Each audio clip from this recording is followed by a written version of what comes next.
त्यासाठी सरकार आपली काही मदत करताय का? 49 कोटी रुपयाची सबसिडी ही महाराष्ट्र आणि भारत सरकार या प्रोजेक्टसाठी देते. अहिल्यानगर जिल्हा हा दूध आणि साखरेसाठी जगप्रसिद्ध आहे किंवा भारतात प्रसिद्ध आहे. एक नंबर आहोत आपण त्यामध्ये. रॉ मटेरियल जे आपल्याकडे उपलब्ध आहे हे जगाच्या बाजारात त्याला खूप मोठी डिमांड आहे. दूध संकलनाच्या याच्यामध्ये आम्ही 25 वर्षापासून काम करत आहोत. आता मॉन्डेलीज बरोबर आमचा प्राथमिक भागीदारी करार किंवा व्यवसाय करार हा झालेला आहे की भारताच्या प्रोडक्ट वरती जगाचा भरोसा तेवढा नाहीये जेवढा असायला पाहिजे. त्यामुळे अनेक देशांमध्ये भारताच्या डेअरी प्रोडक्टला बंदी आहे आणि युरोपियन लोक तर भारतातले प्रोडक्ट घ्यायला घाबरतात. पण एक्सपोर्ट करतो तेव्हा पावडर वरती पण सरकारची सबसिडी आहे. आता आहे का? नाही, आता नाही. ते फक्त काय सरकारला बोलणार, काहीतरी आंदोलन करणार, तोडफोड करणार, आपलं टायर फोडणार. ह्याच्यापुढे काय करू शकत नाही आणि काय होणार पण नाही त्यांनी. मित्रांनो नमस्कार आणि वेलकम टू गल्फ फूड 2026. इथे आपण बघतोय फेडरेशन आमची जी टीम आहे साधारणतः 70 एक्सपोर्टर्स आमच्याबरोबर इथे आलेले आहेत. आता आम्ही मार्केट एक्सप्लोर करतोय की अनेक देशातले प्रोडक्ट्स, दुसऱ्या देशातले पॅव्हिलियन, त्यांचे काय प्रोडक्ट आहेत, भारतातनं कोण एक्सपोर्टर्स आलेले, भारताचे प्रोडक्ट कसे आहे, आपलं प्रेझेंटेशन कसं आहे, बाकी देशांचं कसं आहे, कॉम्पिटिशन कशी आहे, प्राइसिंग कसं आहे, हे सगळं आम्ही समजून घ्यायचा प्रयत्न करतोय. आणि आमच्याबरोबर जे आलेले आहेत नवीन एक्सपोर्टर त्यांना आम्ही हेल्प करायचा प्रयत्न करतो. काहींनी इथे ऑर्डर पण क्रॅक केला. तर हे करत असतानाच आम्हाला अहिल्यानगर भागातले शेतकरी दिसले. 4 जण इथे आलेले आहेत. ऑलरेडी आता शेतकऱ्यां नाही येते, शेतकऱ्यांमधून आता ते मोठ्या व्यवसायामध्ये ते पदार्पण त्यांनी केलेलं आहे. दूध डेअरीच्या व्यवसायामध्ये ते आहेत. तर त्यांच्याबद्दल आपण जाणून घेऊया. ते इथे कसे आले, काय त्यांनी पाहिलं, काय त्यांचं पर्पज होतं आणि त्यांना ते मिळालं का. तर सर नमस्कार. नमस्कार सर. प्लीज तुमच्या कंपनीबद्दल आणि तुमच्याबद्दल सांगा. दैवतम डेअरी ही अहिल्यानगर जिल्ह्यामध्ये दूध संकलनाचं काम आम्ही इतके दिवस करत होतो. पण दुधाचं जे अतिरिक्त होतं त्यावेळेस त्या दुधाचं काय करायचं ह्या प्रश्न आमच्या पुढे उभा राहिला. त्यानंतर आम्ही दुधाचा भुकटी प्रकल्प म्हणजे दूध ड्रायर टाकला.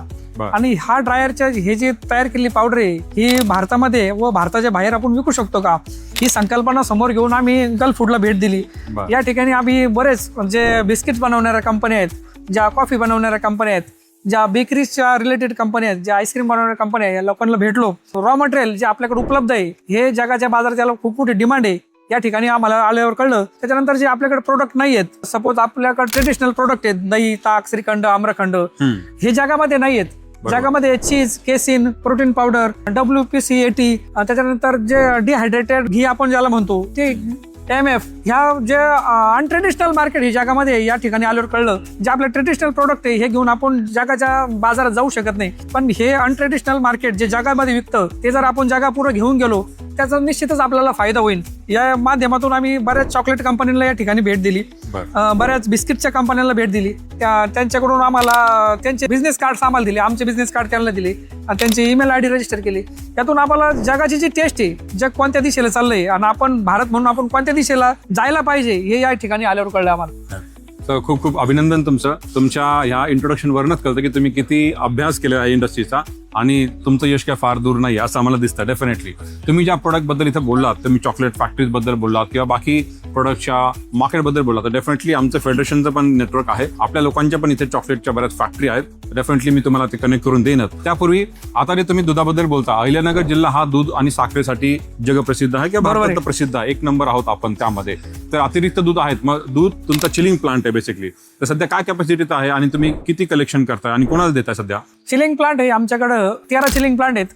5.5 लाख लिटरच्या आपलं आसपास दैनिक आपलं संकलन आहे. हे दूध आम्ही कंपन्या मोठ्या आपल्या भागात काम करतात, लॅक्टोलिस असेल, ब्रिटानिया असेल, अमूल असेल, ह्या लोकांना आपण देत होतो. सप्लायचं काम आपण रॉ मिल्क म्हणून करीत होतो. पण आपण स्वतः जर प्रोसेसिंग केलं, आपली वाहतूकचा जो खर्च आहे, लॉजिस्टिक हा जो मेन पार्ट आहे, आता जे मेन चॅलेंज आपल्या पुढे हे लॉजिस्टिक कॉस्ट आपली कमी होईल आणि शेतकऱ्याला आपण जास्त न्याय देऊ शकतो. यासाठी आम्ही दूध भुकटी प्रकल्प किंवा प्रोसेसिंग मध्ये आलेलो आहे. बरं, मग त्यासाठी सरकार आपली काही मदत करताय का? काही प्रोजेक्टला सबसिडी वगैरे मार्गदर्शन काही मिळतंय का? आता अहिल्यानगर जिल्हा हा ODOP मध्ये दूध जिल्हा म्हणून भारत सरकारने जाहीर केला आहे. अहमदनगर जिल्ह्यामध्ये जे आपण दुधाचं एक्सप्लोजर करू किंवा दुधाची कोणतीही फॅक्टरी आपण अहिल्यानगरमध्ये टाकली तर सरकार त्याला एक चांगलं अनुदान स्वरूपात एक रक्कम देते. त्याच्यात MOPI म्हणजे मोफी मध्ये केंद्र सरकारची आपल्याला 5 कोटी रुपयापर्यंत अनुदान मिळतंय. त्याच्यानंतर PSI म्हणून जी स्कीम आहे, पॅकेजिंग स्कीम ऑफ इन्सेंटिव्ह, ज्यामध्ये आपल्याला व्याज सबमिशन, GSTचा बेनिफिट आणि लाईट बिलामध्ये बेनिफिट, अशी 70% प्रोजेक्ट कॉस्टच्या म्हणजे अंदाजे 49 कोटी रुपयाची सबसिडी ही महाराष्ट्र आणि भारत सरकार या प्रोजेक्टसाठी देते. आणि मला निश्चितच असं वाटतंय भारत सरकार, मोदी सरकार असेल किंवा महाराष्ट्र सरकार असेल, हे उद्योगाच्या बाबतीत अतिशय पॉझिटिव्ह आहे. अतिशय हे तरुणांना किंवा महिलांना या उद्योग व्यवसायात आणण्यासाठी चांगलं काम भारत सरकार करत आहे. बरं, मग आता तुम्ही ज्या दुधाचे जे प्रोडक्ट बोलला ट्रॅडिशनल प्रोडक्ट ते पण तुम्ही प्रोड्यूस करताय सध्या, ते आम्रखंड, दही वगैरे, पण हे पण करताय तुम्ही सध्या, चीज वगैरे प्रोड्यूस? हा, आपण जे ट्रेडिशनल प्रोडक्ट आहे ते पण करतो, पण जे आपल्या भागातली जी पर्चेसिंग पॉवर आहे, लोकांची क्रय शक्ती ही कमी आहे. आपण जर विरोधात जाऊन बघितलं, जगामध्ये पैसे खर्च करण्यावर, खाण्यापिण्यावर चांगल्या पद्धतीत खर्च करण्यात लोक तयार आहे. त्याच्यामुळे आपली जी कॉस्टिंग आहे या ट्रेडिशनल पदार्थ किंवा ट्रेडिशनल मार्केटमध्ये ही बसत नाही. पण आपल्या दुधाचे जर जास्त अतिरिक्त आपल्याला पैसे करायचे असले तर आपल्याला आंतरराष्ट्रीय बाजारात गेल्याशिवाय पर्याय नाही. म्हणजे एक्सपोर्टकडे वळल्याशिवाय पर्याय नाही. आणि आज मला खूप आनंद होतो की नगरमध्ये शेतकरी ह्या लेवलला बोलतात. म्हणजे this is a very big thing, I would say this is a inspiration for whole India. अगर आप देख रहे ये वीडियो कहीं से भी, तो हे खूप मोठी गोष्ट आहे, खूप मोठं ट्रान्सफॉर्मेशन आहे. आणि मला आता ते दिसतंय भारत सरकार पण ज्या तऱ्हेनं एक्सपोर्ट प्रमोट करते, पुढच्या 2-3-4 वर्षामध्ये प्रत्येकाला भारतातल्या माणसाला एक्सपोर्ट कळेल या लेवलला सरकारचं टार्गेट आहे आणि सरकार ते करणार. मग तुम्ही काम करा नका करू, ज्यांना समजतं ते पुढे जाऊन आपलं उत्पादन जागतिक लेवलला नेणारच आहे आणि पुढे काम करणारच आहे. मग आता तुम्ही दुधाचं मिल्क पावडर SMP है ना, स्किम मिल्क पावडर म्हणा किंवा मिल्क पावडर हे प्रोडक्ट निवडलं, तर मग ह्याचं तुम्हाला काय इथं कॉम्पिटिशन किंवा संधी दिसतेय? आता तुम्ही बघितलं असेल की भारतातले पण काही ब्रँड्स आहेत, मोठे मोठे जे दूध संघ आहेत महाराष्ट्रातले, मग तुम्ही गोकुळ घ्या, सोनाई घ्या, पण तुम्ही पराग घ्या किंवा आणखी कुठले असतील, हे सगळे मार्केटमध्ये ठाण मांडून बसलेले आहेत. तर मग ह्यांच्याशी तुम्ही कम्पीट करू शकाल. आता तुम्ही नवीन आहात या इंडस्ट्रीमध्ये, तर तो कॉन्फिडन्स तुम्हाला आलाय? तो कॉन्फिडन्स आलाय. आम्ही इंडस्ट्रीमध्ये प्रोडक्शन मध्ये जरी नवीन असलो, पण दूध संकलनाच्या याच्यामध्ये आम्ही 25 वर्षापासून काम करत आहोत. आणि ह्या कंपन्यांना कोणत्या प्रतीचं दूध लागतं, जगाला कोणत्या क्वालिटीचं दूध लागतं, याचा चांगला अभ्यास माझ्याकडे आणि आमच्या टीमकडे आहे. जे अँटीबायोटिकचे रेसिड्यूज आहेत दुधाला, जे आपण गाईला इंजेक्ट करतो त्याचे रेसिड्यू फ्री दूध आणि अॅफ्लोटॉक्सिन फ्री दूध, हे कन्सेप्ट समोर घेऊन आम्ही आता काम करत आहोत. आणि आंतरराष्ट्रीय बाजारात ज्या मोठ्या कंपन्या काम करतात, आता मॉन्डेलिस बरोबर आमचा प्राथमिक भागीदारी करार किंवा व्यवसाय करार हा झालेला आहे. आणि त्यांनी त्यांच्या गाईडलाईन्सनुसार आम्ही आमचं इन्फ्रास्ट्रक्चर डेव्हलप केलं आहे. त्याच्यानंतर आम्ही जे बेबी फूड बनवतो ॲबॉट, त्याच्यानंतर पार्ले, जे ब्रिटानिया, ह्या ज्या देशी भारतीय ब्रँड बरोबर पण काम करतोय ना आंतरराष्ट्रीय ब्रँड बरोबर पण काम करतोय. त्याच्यामुळे स्पर्धा अशी काय आम्हाला मार्केटमध्ये दिसत नाही, कारण जे कंट्रोल जे कच्च्या मालावर पाहिजे, तर कच्च्या मालावर बऱ्यापैकी कंट्रोल माझं आणि माझ्या टीमचं आहे. बरं, ही खूप चांगली गोष्ट आहे, कारण मार्केट ज्याला मार्केट समजतं, म्हणजे right from the producer to the consumer, ही एक खूप मोठी सप्लाय चेन असते.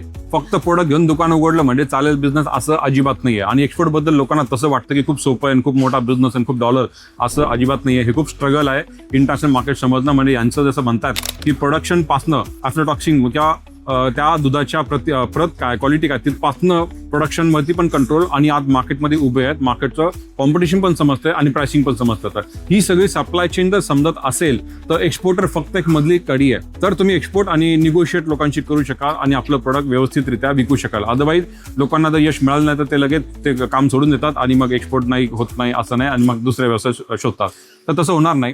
तर तुम्ही जो अभ्यास केला, डेफिनेटली तुम्हाला जी काय मदत लागणार, आमची पण इथे कंपनी आहे, thank you very much sir, easily LLC. तर तुम्हाला इथं नेटवर्किंगचा, डिस्ट्रीब्युशनचा किंवा आणखी मार्केटिंगचा काही सपोर्ट लागला तर तुम्ही घरची कंपनी म्हणून तुम्ही आमच्या ऑफिसमध्ये बसून तुम्हाला काय हवं ते काम करू शकता.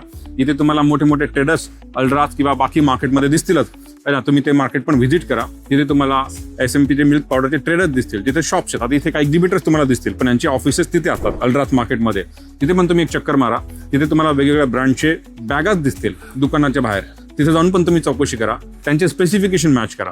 सगळ्यात मोठा चॅलेंज भारताचा हा आहे की भारताच्या प्रोडक्टवरती जगाचा भरोसा तेवढा नाहीये जेवढा असायला पाहिजे. त्याला आपणच कारणीभूत आहोत.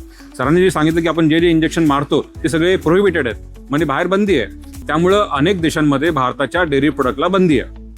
आणि युरोपियन लोक तर भारतातले प्रोडक्ट घ्यायला घाबरतात, कारण त्यांना माहिती की हे जुगाडू लोक आहेत, ऑर्गॅनिक म्हणून, नॅचरल म्हणून काय करतील माहित नाही, असं आपलं परसेप्शन आहे आपल्या प्रोडक्ट बद्दल जगामध्ये. तर ते ब्रेक करणं खूप आवश्यक आहे. तुम्ही जो विषय मांडला क्वालिटीचा, सर्टिफिकेशनचा, तो प्लांट त्या स्टँडर्डचा, हे असणं खूप आवश्यक आहे. फूड इंडस्ट्री ही खूप सेन्सिटिव्ह आहे, कारण ह्युमन बिंग्स हे कन्झ्युम करणार आहेत.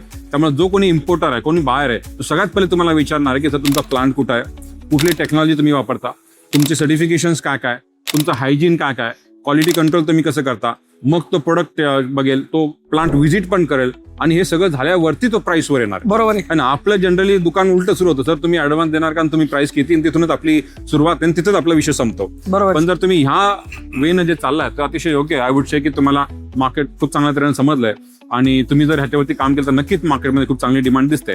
तर आता जे प्रोडक्ट तुम्ही बघता SMP वगैरे, तर त्याचं तुम्ही मार्केटमध्ये बघितलं असेल, इथे कोणाकोणाचे स्टॉल तुम्हाला दिसले भारतातले? सोनाईचा स्टॉल दिसलाय. बरं. त्याच्यानंतर लॅक्टिलिसचा आहे. बरं.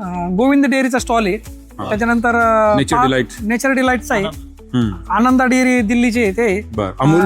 अमूलचा आहे. बर. पारसचा आहे. बऱ्यापैकी ज्या भारतातल्या मोठ्या डेअरीज आहेत ज्यांचं चांगलं काम दूध क्षेत्रामध्ये, त्या सगळ्या डेअरी या ठिकाणी आम्हाला दिसल्या. मग त्यांचे तुम्ही प्राइसिंग बघितलं का?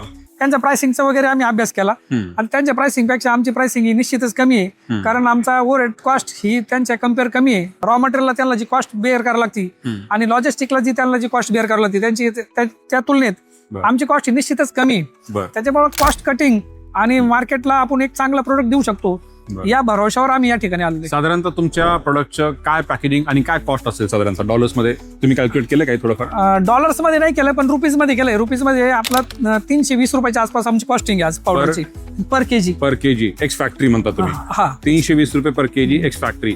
आता जेव्हा निर्यात करतो आपण, एक्सपोर्ट करतो, तेव्हा पावडर वरती पण सरकारची सबसिडी आहे. आता आहे का? नाही, आता नाही ती. आता नाही, पहिले होती. मग आता का नाही? का बरं सरकारनं असं केलं? ज्यावेळेस दुधाचं प्रमाण अतिरिक्त होतंय भारतामध्ये त्यावेळेस सरकार त्याला सपोर्ट प्राइस म्हणून किंवा ते सबसिडी देत असते. पण दुधाचं मागणी आणि पुरवठ्याचं हे जे प्रमाण आहे या सध्या सारखं असल्यामुळं सरकार त्याला काही मदत करीत नाही. पण सरकार इंडस्ट्रीला एक चांगल्या प्रकारे आता मदत करते असं मला दिसून राहिले. बरं. मग आता जर तुम्ही निर्यातीत पाऊल ठेवलं, तुमच्या भावाला आपल्या प्रोडक्टला चांगला भाव मिळू शकतो. बरोबर. त्याचा शेतकऱ्यांना काय फायदा होऊ शकतो? निश्चितच याचा आहे ना, जे भारतीय बाजारापेक्षा जगात आपल्याला 30 रुपये पावडरला हे जास्त भेटणार आहेत आणि 30 रुपये पावडरची कॉस्ट जर वाढली तर दुधाचे 3 रुपये लिटरला वाढतात. ग्रामीण भागात जे काम करतात दूध व्यवसाय, ज्या महिला काम करतात, जे तरुण रोजगार निर्मितीसाठी काम करतात, यांचा निश्चितच 2 रुपये 3 रुपयांनी फायदा होणार आहे. बरं. ही खूप मोठी गोष्ट आहे. अल्टिमेटली आपल्या शेतकऱ्यांचं किंवा भारतातल्या लोकांचं जीवनमान उंचावणं हेच आपलं सर्वांचं एकत्र येऊन काम आहे. बेसिकली भारताला आपले प्रोडक्ट इंटरनॅशनल मार्केटमध्ये नेऊन विकण्याशिवाय प्रगतीचा दुसरा मार्ग नाही आहे. आज शेतकऱ्यांची जी आपण हालत बघतो, नेहमीच आपलं काही ना काही चालू असतं. बाबा कापसाला भाव नाही, मक्याला भाव नाही, पण तुम्ही दुधाला भाव नाही, टोमॅटोला भाव नाही, कांद्याचे भाव पडलेले आहेत. तर आता सोयाबीनला थोडंफार बरं आलं नाही, सोयाबीनचे भाव पडले होते. तर ह्या सगळ्या प्रोडक्टचं आजकाल भारत रेट ठरवत नाही, हे सगळं जागतिक मार्केटवरती चाललेलं आहे. प्रत्येक प्रोडक्टचं जगामध्ये प्रोडक्ट ते अवेलेबल आहे दुसऱ्या देशांकडनं सुद्धा, आणि ते त्यांची प्राइस काय आहे त्याच्याबरोबर भारताला आपल्याला प्राइस निगोशिएट करून ठरवावी लागते. आपण आपलं वेगळं प्राइस ठरवू शकत नाही. आपल्याला खूप वाटतं की आपण खूप उत्पादन करतो, आपण खूप मोठे आहोत आणि आपण खूप मोठं काम केलंय. असं बिलकुल नाही आहे. इंटरनॅशनल मार्केटला आल्यावर कळतं की आपली क्वालिटी कुठं आहे, आपण प्रेझेंटेशनमध्ये कुठं आहोत, पॅकेजिंगमध्ये कुठं आहोत आणि बाकी कंट्री कुठे आहात.